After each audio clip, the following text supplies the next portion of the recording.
lapangan kerja ini karena dia mengarah ke multisektor ataupun semua sektor kena. Berbicara tentang klaster ketenagakerjaan, kemudian pertanahan ataupun agraria, kemudian berbicara tentang masyarakat pesisir, pasti akan kena. Nah, poin-poin yang termaktub di dalamnya itu kemudian poin-poin yang tidak mengedepankan kepentingan kelas pekerja, kepentingan orang yang bergerak dalam dunia pertanahan, kemudian orang yang bergerak dunia agraria, itu tidak dikedepankan.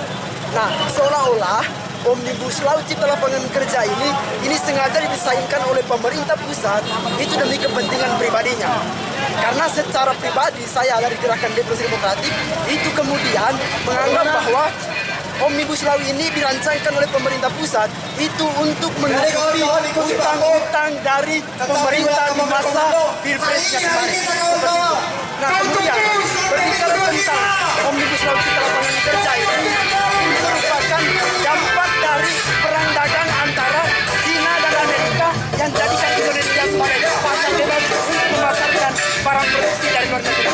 Jadi berbicara tentang ketenagakerjaan di Indonesia ini itu kemudian akan mengabaikan hak-hak dan kepentingan apa yang berjuang dalam RUU Cilaka itu kemudian lebih mengedepankan kepentingan kaum pemodal ataupun kaum yang asing. Karena apa? Berbicara tentang RUU Cilaka pula itu kemudian akan mendatangkan banyak tenaga kerja asing dan kemudian tenaga kerja lokal ataupun pribumi akan dihasilkan seperti itu.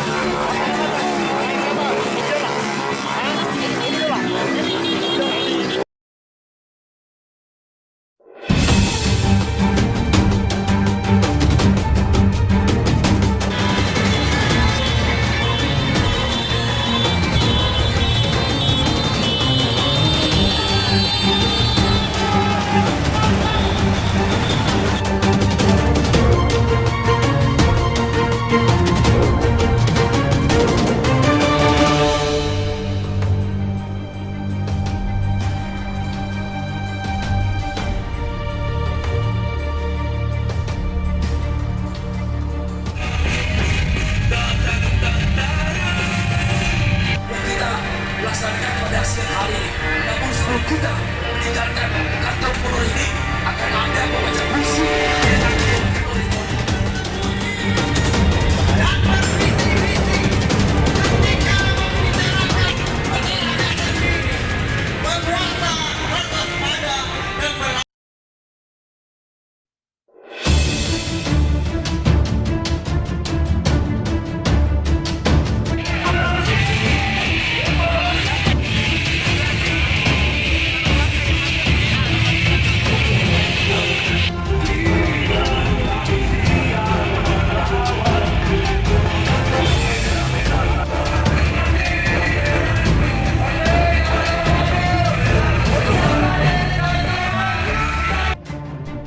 Sampai di sini ya guys video kali ini.